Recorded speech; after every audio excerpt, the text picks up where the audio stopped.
que eran los algoritmos de ordenamiento. En este caso vamos a ver el método de la burbuja. Ya vimos cómo funciona a grandes rasgos. eh, y ahora vamos a ver la implementación en código del mismo.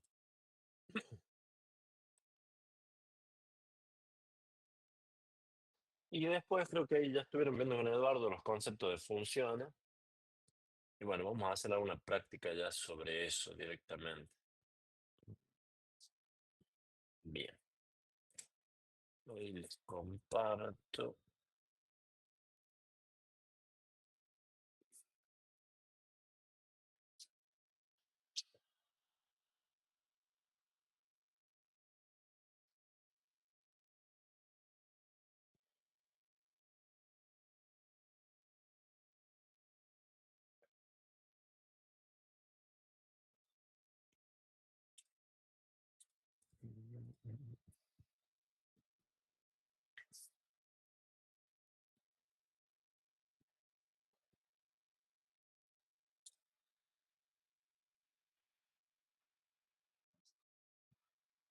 Dame un segundo, que estoy buscando el archivo.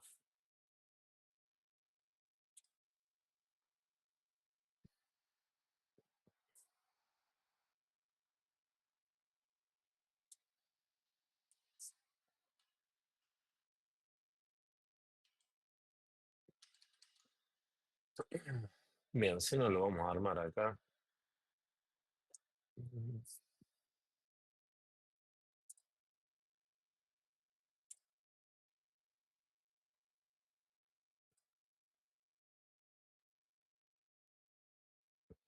Bien.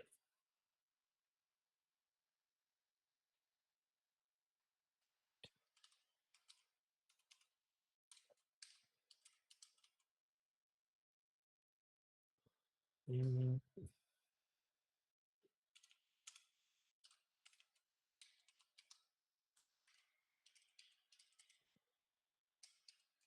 Bien, acá tenemos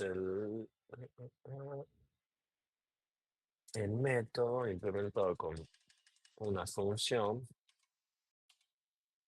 pero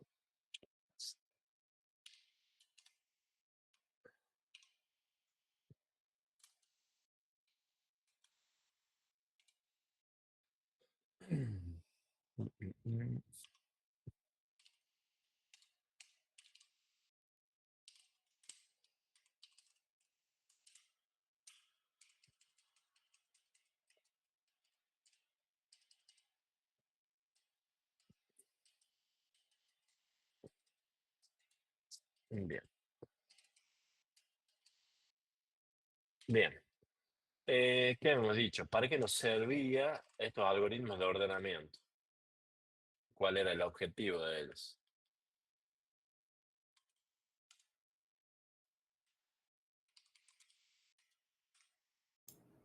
Ordenar en forma ascendente o descendente. Exacto. La idea era ordenar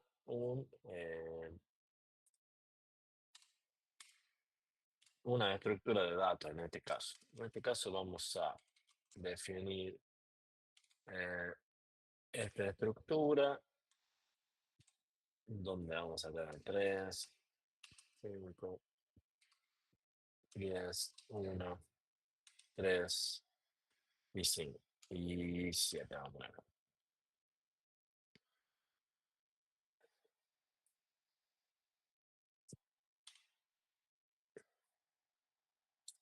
Y acá n va a ser igual, n que sería en este caso.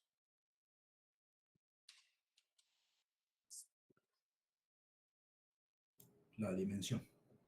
La dimensión, tal cual. Bien. Una vez con esto,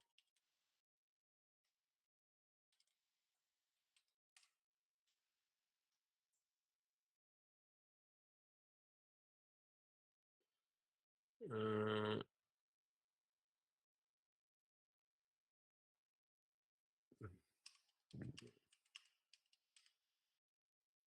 a ver, J no me está tomando acá.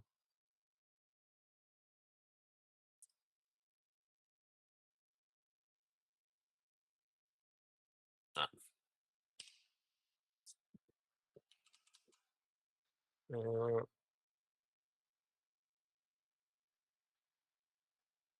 bien. Mm, mm,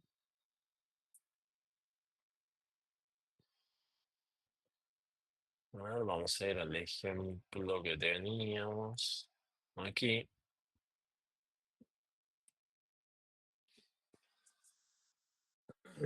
Bien, vamos a tener el vector ahí.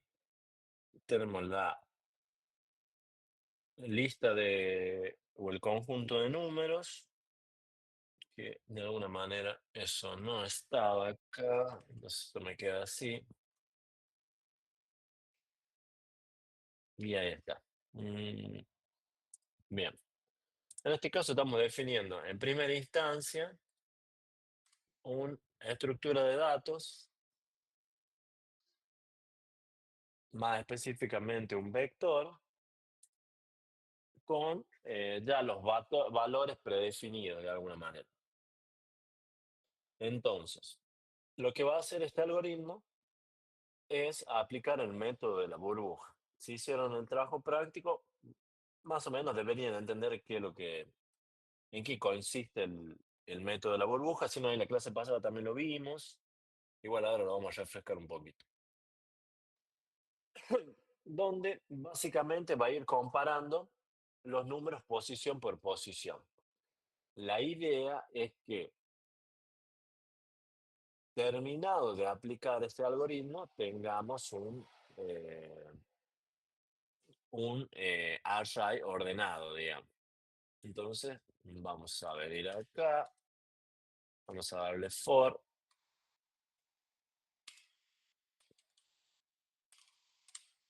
y igual a 0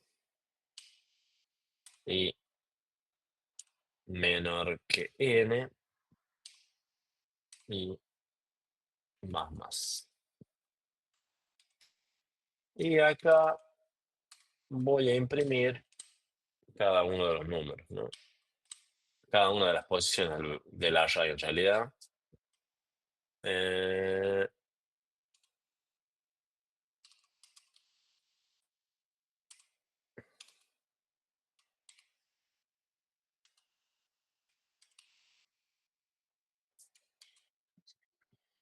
eh, bien. Entonces acá la posición va a estar por i y el valor va a estar dado por array sub i, un punto y coma. Bien, vamos a ver qué hace entonces este algoritmo, pero a grandes rasgos, ¿qué es? Definimos un array que tiene 6 elementos. Estos 6 elementos se los seteamos nosotros manualmente acá. No hay una entrada de datos por parte del usuario, sino yo los seteé. Acá la idea es hacer foco que cómo funciona el algoritmo de ordenamiento. Este algoritmo de ordenamiento aplica el método de la burbuja con dos estructuras repetitivas for,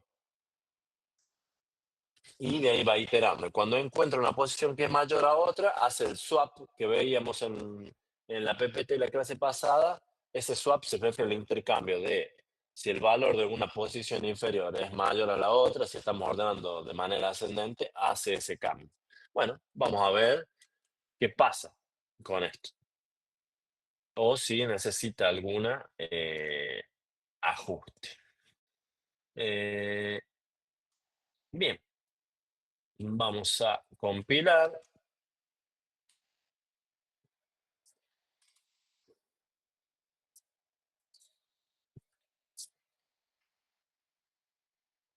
Mm, Vamos a ver si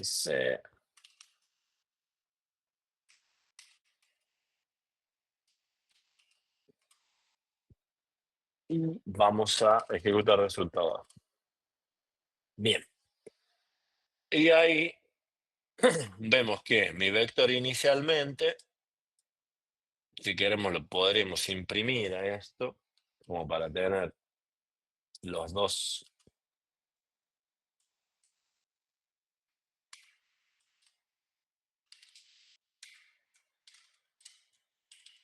Le vamos a poner sin ordenar, barra n,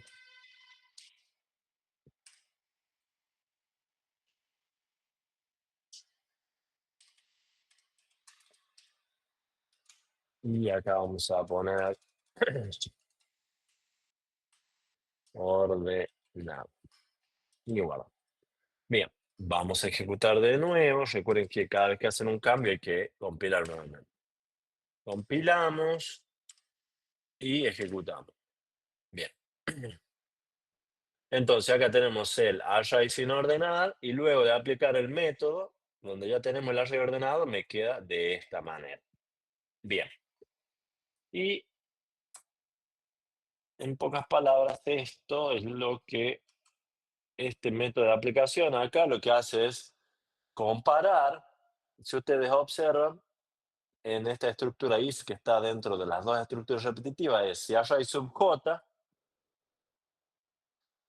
es mayor a array sub j más uno. O siempre compara la posición actual con la posición siguiente.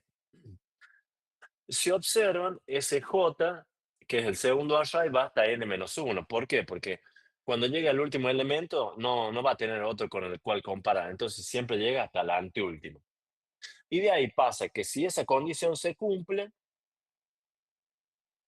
lo que hace es crea una variable temporal donde guarda el valor actual de a sub j y luego a sub j le asigna el valor de a sub j más uno, de j más uno, de la posición j más uno. Y luego a la posición j más uno le asigna el temporal. Digamos, hace ese intercambio y para no perder el valor usa esa variable auxiliar que llamamos temp. Esa variable temp es simplemente para almacenar el valor mediante hasta que hagamos ese cambio de posiciones en el array, digamos. Y bueno, ahí con eso tenemos el array ordenado. Bien, ¿dudas, consultas? ¿Podía explicar para qué volver a explicar para qué servía el temp y el j? El No, J, el j el, y el temp. es que el temp lo usamos para guardar un valor intermedio. Miren, vamos a ir a la PPT. Recuerden que acá cuando se hace, por ejemplo, acá tenemos este array que está desordenado, perdón, 5 8 7 1 3 6. Y lo que hace es, i sería i, digamos que es la posición actual, y j sería la posición i más uno en este caso. Lo que hace es comparar acá. ¿5 es mayor que 8? No. Bueno, entonces pasa a la otra comparación. Viene acá, 8 es mayor que 7. Si es sí, lo que hace es cambiar de posición. Pero ¿qué pasa cuando cambiamos de posición? Yo acá en la posición uno, ¿qué valor necesito poner en una columna? El valor por el que estamos por intercambiar, entre lo que entiendo. Si vamos a cambiar el 7 con el 8 tengo que poner el 7 en la posición donde está el 8. Tengo que cambiarlo de Exacto, lugar. exacto. Intercambiarlo de lugar. Pero bueno, yo no puedo perder el valor que hay en la posición uno. Entonces lo que hago es guardar ese valor que hay en la posición uno en esa variable temporal. ¿Por qué? Porque en esa posición uno yo voy a sobreescribir ese valor con el valor 7. Y al valor que estaba en la posición uno ahora lo voy a poner en la posición 2, que es lo que pasa acá en la tercera columna. Y ahí, ¿qué es lo que hago? Ahí lo que hago es la posición 2 igualarla a temporal, que es donde está esa variable. Digamos, usamos esa variable auxiliar que llamamos temp para guardar el valor mediante hasta que hacemos el cambio de posición. Si no, lo podremos perder. Y básicamente para eso usamos la variable temporal. Y después tenemos J, acá En el programa lo que hace J es ir comparando eh, todas las posiciones, que es lo que está haciendo ahí en la gráfica. Digamos. Eh, bien. ¿Alguna otra duda, consulta? No, Bien. Ustedes ya vieron el concepto de funciones, así lo que voy a hacer ahora, les voy a pasar este programita y quiero que traten de segmentarlo al programa en diferentes funciones y ver qué porciones de código podemos reutilizar. Eh, para los que no vinieron, para los que no estuvieron con la clase del profe, que era una función. Yo mientras voy buscando acá y les comparto el código. ¿Qué era una función?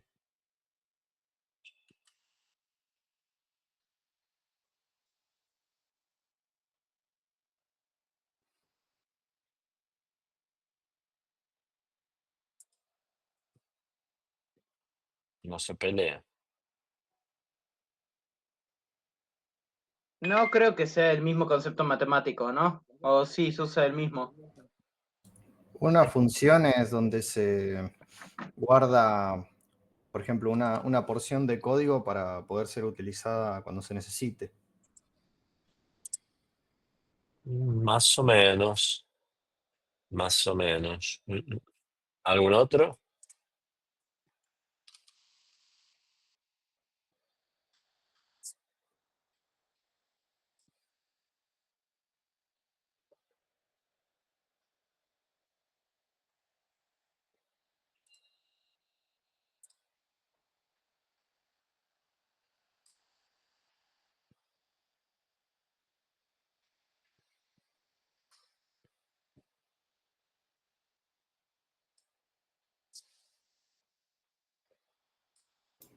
Un método de parametrización, Sí, más o menos por ahí viene. porque puede recibir parámetros Exacto. Esa es una de las características de las y funciones.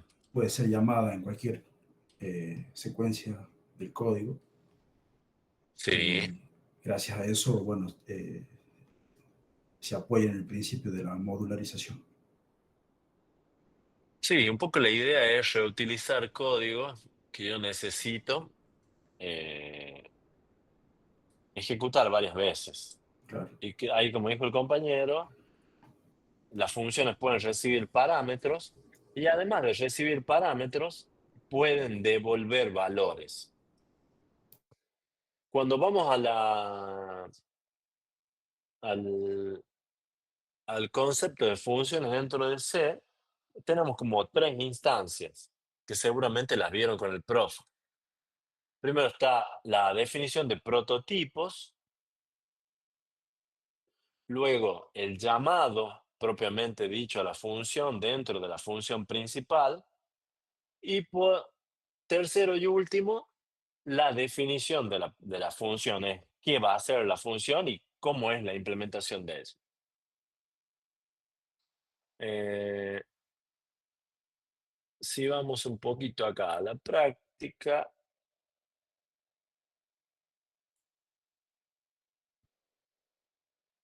vamos a eh,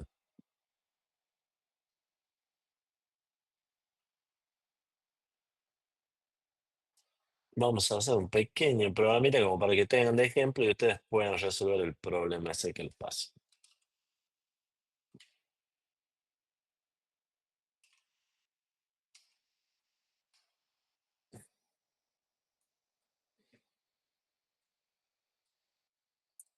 Bien, acá eh,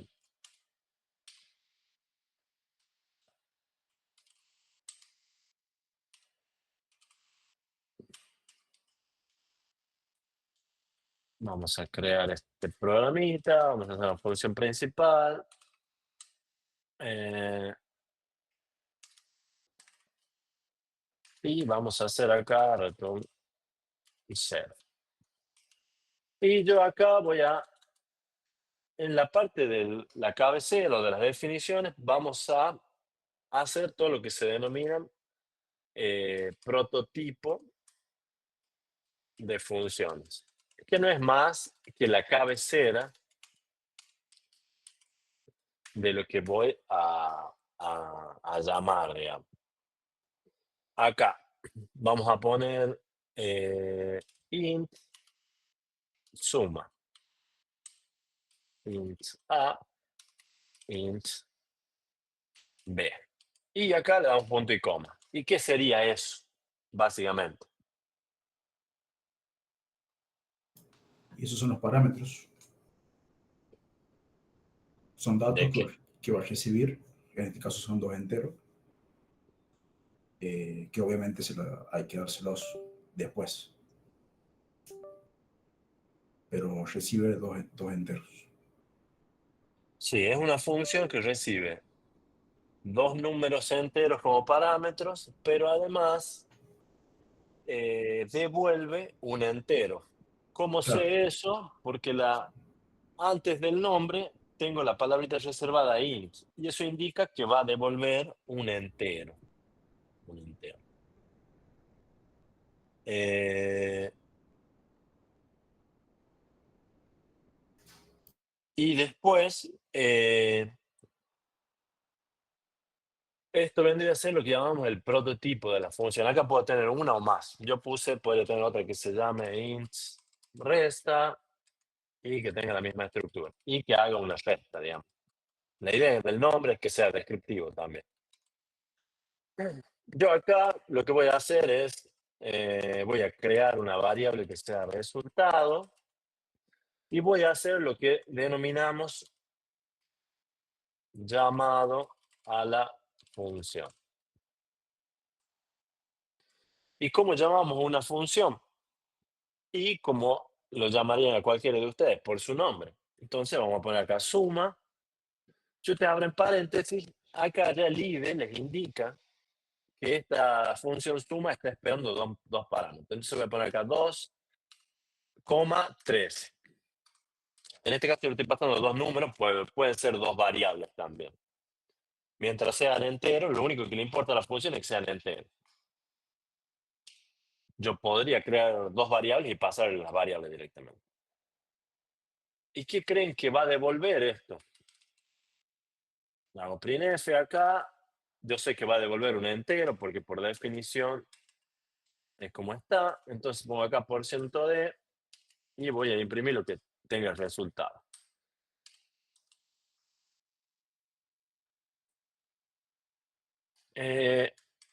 Yo acá si quieren hago gcc y pongo acá funciones 0,1. Vean ahí. Me está dando un error porque no tengo definida la función. O sea, la definí arriba, pero solamente definí la cáscara, por así decirlo, no el cómo. Entonces lo que me está faltando a mí acá es la definición de la función. Y esto lo voy a hacer acá abajo, en el último paso, definición de la función. Acá puedo hacer una o más, ¿no? Y acá lo que voy a hacer es copiar tal cual lo que tengo en el prototipo, pero en vez de poner punto y coma al final, lo que voy a hacer es abrir llaves. ¿Para qué? Para definir esta función. Definir esta función significa qué va a hacer esa función. En este caso, como es bastante boba la función, voy a poner yo acá return a más b punto y coma. Y listo. Si ahora vengo acá, compilo de nuevo, ya no tengo un problema de compilación, creo. Y entonces pongo acá, vamos acá, menos o resultado, y ejecuto. Y ahí tenemos el resultado. Y de esta manera implementamos una función suma que suma 2 números, a la cual yo le paso los parámetros a través de de la función principal. ¿Dudas, consultas? Acá les dejo en el, en el chat el programita. Bien, un poco acá la idea es que ustedes tomen el programa ahí que les pase por WhatsApp, que es el que implementa un algoritmo de ordenamiento, y la idea es que tomen ese código e intenten convertirlo en función, lo más que se puedan, una función o dos. Con que hagan una, está bien. Si hacen dos, es óptimo, digamos. Eh, bien, ¿dudas, consultas acerca de esa tarea? No, profe, por el momento no. Bien, tómense ahí 5 minutitos, 10 minutitos, y de ahí, si no, lo hacemos acá, pero intenten hacerlo para aplicar el concepto de funciones y implementar el algoritmo de ordenamiento. Y si observan ese código, hay una porción de código que está repetida, por ahí eso es un buen candidato a parametrizar y convertir en una función. Pero también puede haber más de una función. Eh, bien, entonces, tómense en esos minutos y bueno, cualquier cosita me llaman. El código que les pase ahí por el grupo de WhatsApp. Este que les pase acá es simplemente para que vean el concepto de funciones rápidamente que ya vieron con el profe Campazo ayer día. Así que, bien. Bien, ahí en 5 estamos de vuelta, Luz.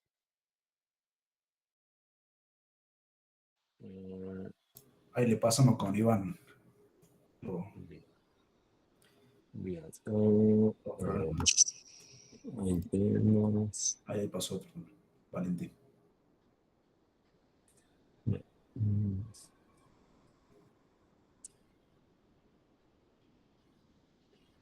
Bien. Vamos acá.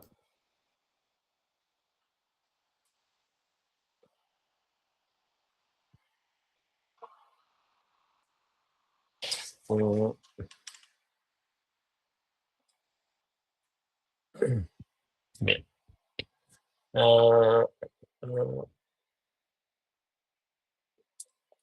Les comparto.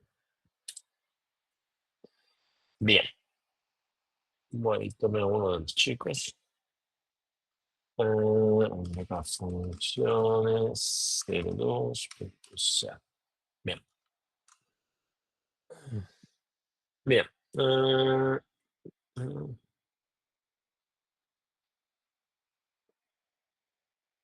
Bien, este es diferente. Está modificado un poco el que hice yo. No está mal. A ver. Déjenme ver acá.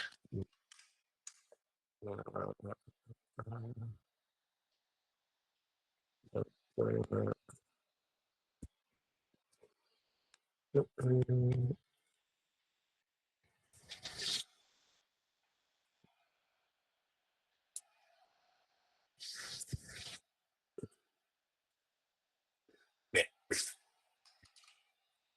Acá. Bien. A ver, acá creo que tenemos uno más parecido al que yo hice. No estaba mal modificar el código, pero la idea era tomar el código actual y acomodar eso un poco. Bien. Acá el compañero, a ver quién es, el que pasó Lucas. Lucas nos pasó este diagramita, este programita, donde tenemos la función principal, que es donde tenemos la definición del array, n,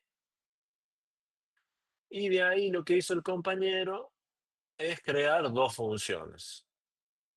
Una que se repetía, básicamente que es mostrar. El mostrar era bastante bobo, era como la función más fácil que teníamos para convertir acá, dado que era un código que se repetía y, y podíamos reutilizar.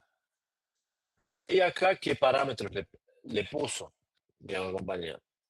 El array recibe más el tamaño del array. Y en base a eso arma el for y imprime el array. Y la otra función es array burbuja, que entiendo, este es el algoritmo de ordenamiento, donde recibe el array como parámetro y el tamaño. Y ahí tenemos. Bien, y luego se observa en la función mostrar, la llama 2 veces y le pasa los mismos parámetros, pero nada más que en uno tenemos el array ordenado y en el otro el array sin ordenar y en el otro el array ordenado. Y ahí estaba. Esto era como lo que buscábamos con esto. Así que bien, estamos entonces. Bien, ahora lo que voy a hacer, le voy a pasar la segunda parte del práctico que les di el otro día. Ya estamos en condiciones de hacer ese, así que ahí se los paso.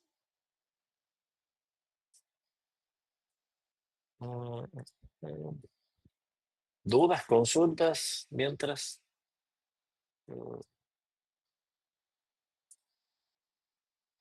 No, profe. Bien, bien, bien, bien.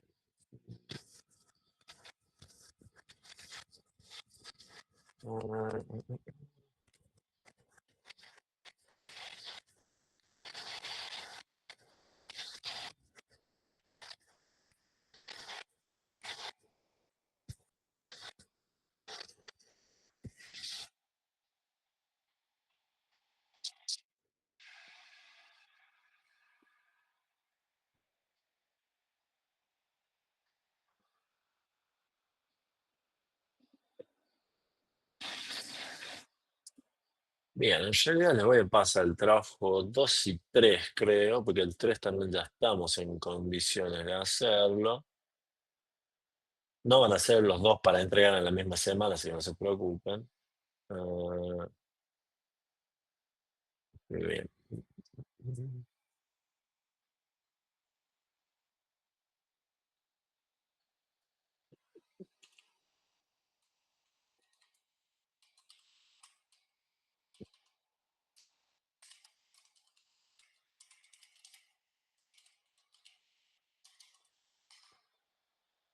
Este vendría a ser el 2B de alguna manera. En este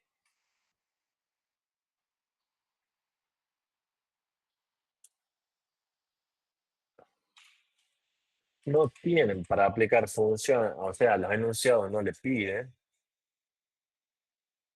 Ah, no, sí, sí pide acá. Pensé que no tenía.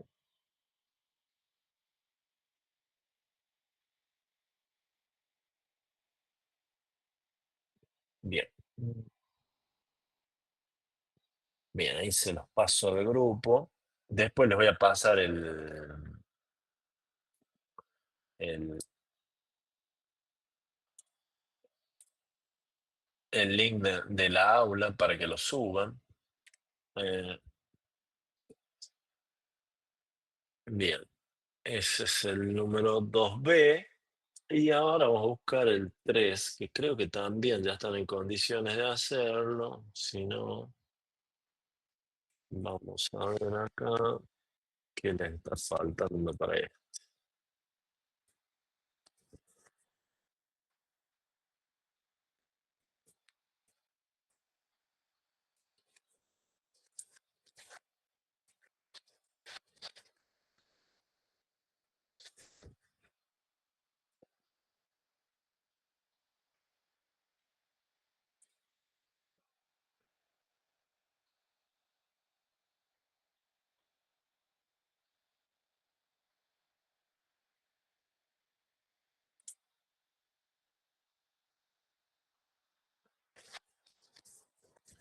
Bien.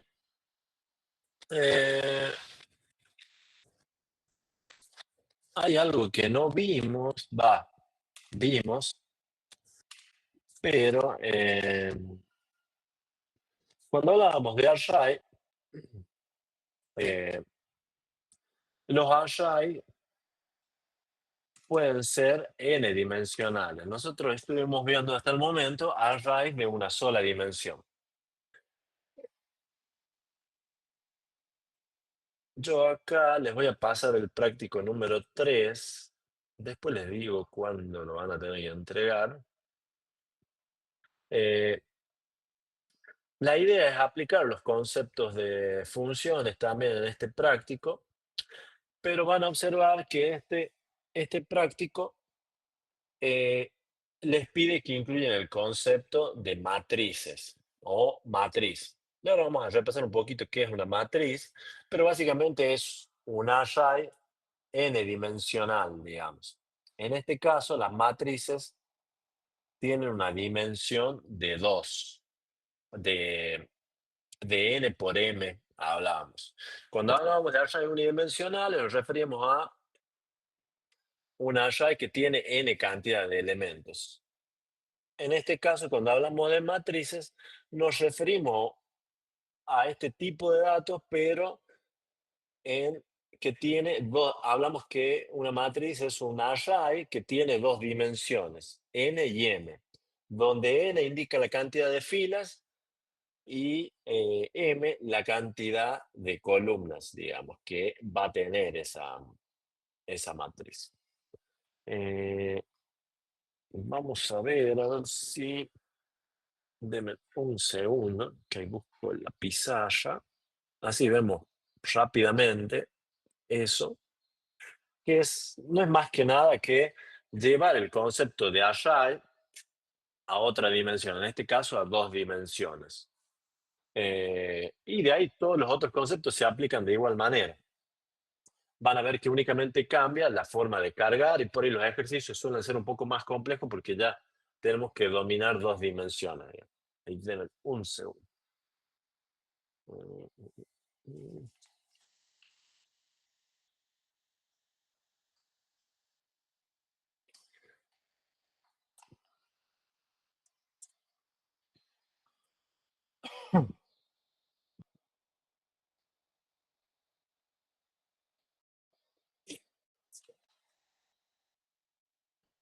Eh, Bien, si alguien tiene alguna duda, producto o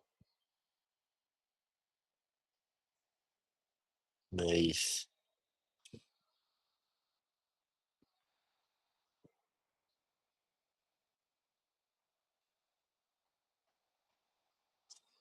Bien,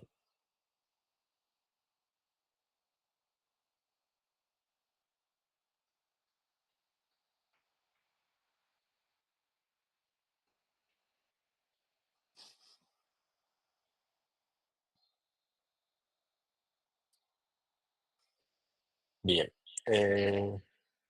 No,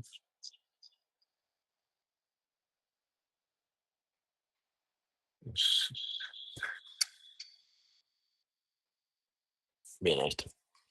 Bien, ahí les comparto pantalla.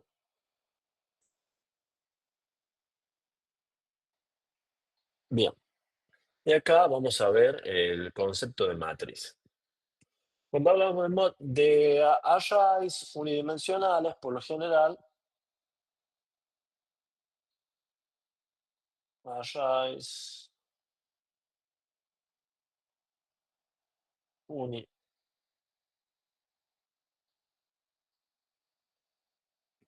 unidimensionales o vectores, también seguramente lo escucharon, o vectores. Esto es cuando teníamos directamente una estructura de este tipo, donde teníamos n cantidades de elementos desde 0 hasta n-1. Y esta era la dimensión, ¿no? Que en este caso decimos que la dimensión era de n. Cuando hablamos de arrays, en este caso, ah, arrays bidimensionales, porque tienen dos dimensiones. Nosotros vamos a llegar a ver hasta bidimensionales o matrices, pero podrían ser también de más dimensiones o matriz. Esto tiene esta estructura, donde tenemos n, que en este caso vale 2, y m, que vale 2 en este caso. En este caso estamos hablando de un array o de una matriz cuadrada, porque tiene tanta cantidad de filas y de columnas. ¿Y esto cómo se lee? Columna 0, perdón, serían así. 0, 1, en realidad sería 0 y 1, 0 y 1. Donde acá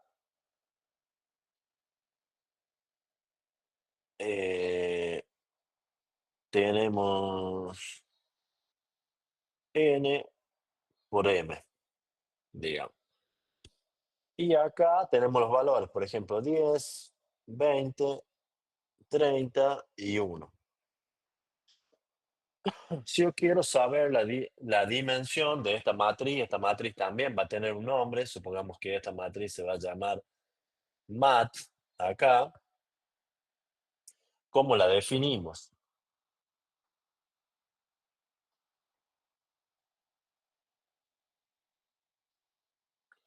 De una matriz. ¿Cómo la definimos? ¿Cómo hacíamos con los arrays unidimensionales?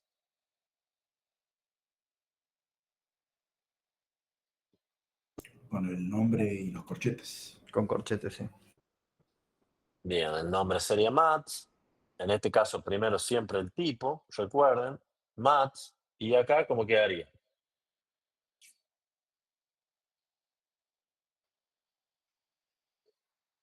Con corchete sería acá de n por m. Punto y coma. ¿Y Claro, cuánto son valen n y m? Digamos, 2 y 2. 2 y 2. Entonces, ¿qué haría? Entonces, esto lo tomaríamos como si fueran dos constantes, digamos, o podría hacerlo directamente poniendo los números acá, digamos, sería 2 por 2. Con eso definimos una matriz que va a tener ¿cuántos elementos? De n por m elementos. En este caso es de 2 por 2, va a tener 4 elementos. ¿Y cómo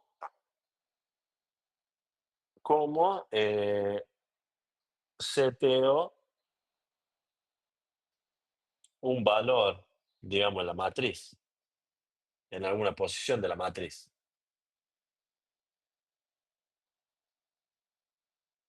¿Cómo seteo un valor? ¿O cómo asigno un valor a alguna posición? Hay que, en este caso sería en posición 0, 0, 0, 1, 1, Esa, 0 y 1, 1.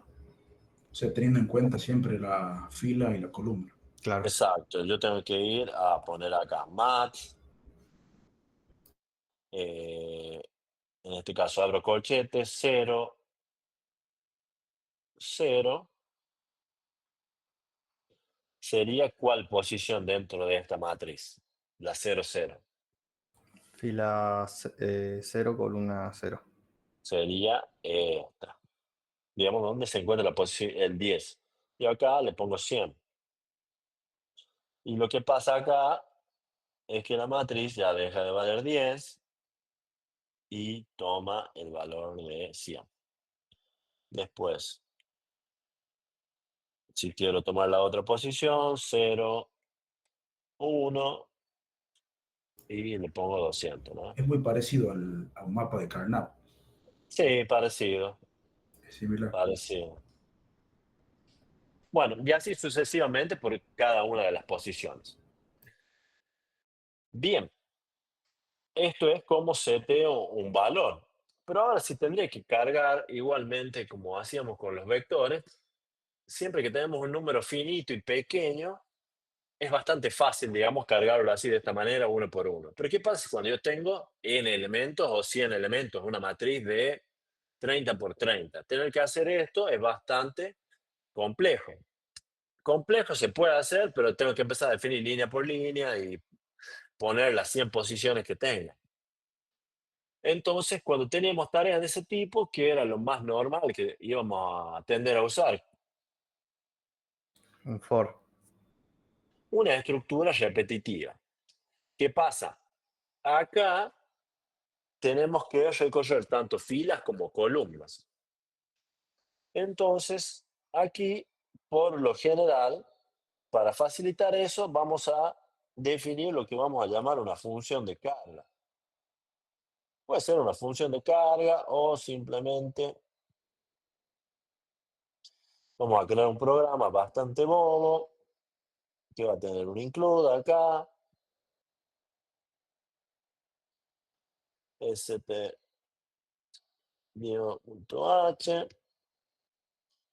eh, vamos a poner un define acá de n2, un define de m2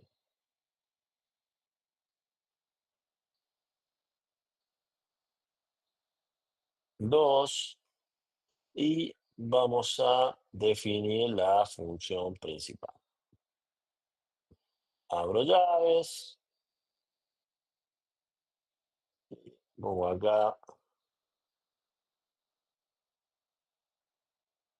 Bien. Y acá, para recorrer o cargar una matriz, vamos a definir dos índices, I y J. Punto y coma acá. Luego acá vamos a usar un for.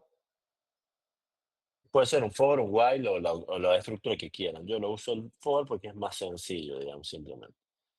Vamos a poner I igual a 0, I menor a n,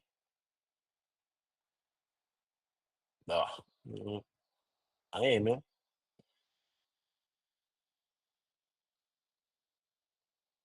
y acá yo me estaba olvidando de crear la matriz. Int mat va a ser igual a n por n. Con esto creo la matriz, ¿no? Bien. Y vamos a poner i más acá. Abro llaves. Y acá, en vez de hacer, voy a crear otro for. En este for voy a tener j igual a 0, j menor que m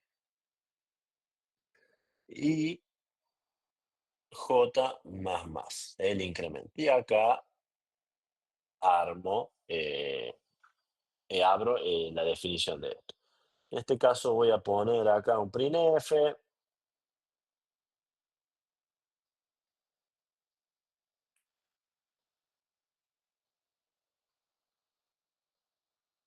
un número,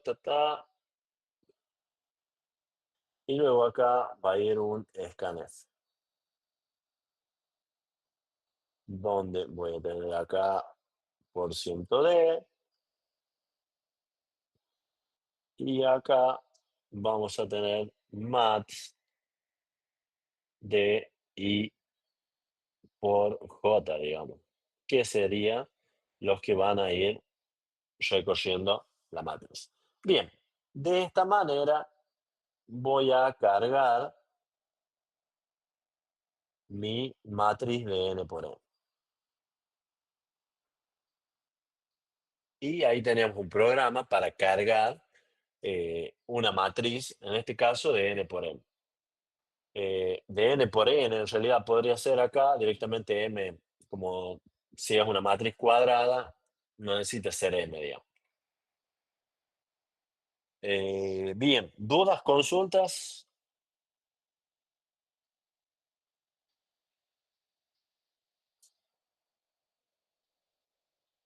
No, profe.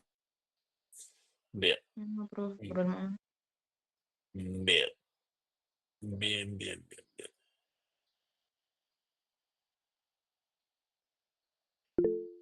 Entonces, ahora, sí, todo lo que veamos entra ahí. Por algo ahí le estamos dejando el práctico también. Bien, ahora van a tomarse unos minutos para hacer exactamente lo que yo hice con este programa, pero implementando funciones. Y van a hacer dos funciones, la función de carga y la función de muestra de una matriz, partiendo de lo que vimos anteriormente. Debería ser muy parecido a lo que hicieron hace rato, simplemente acá va a ser carga y muestra de una matriz. Es bastante sencillo, digamos. No tiene que implementar ningún algoritmo de la burbuja por el momento, digamos. Entonces, se toman 5 minutos con eso y volvemos ahí.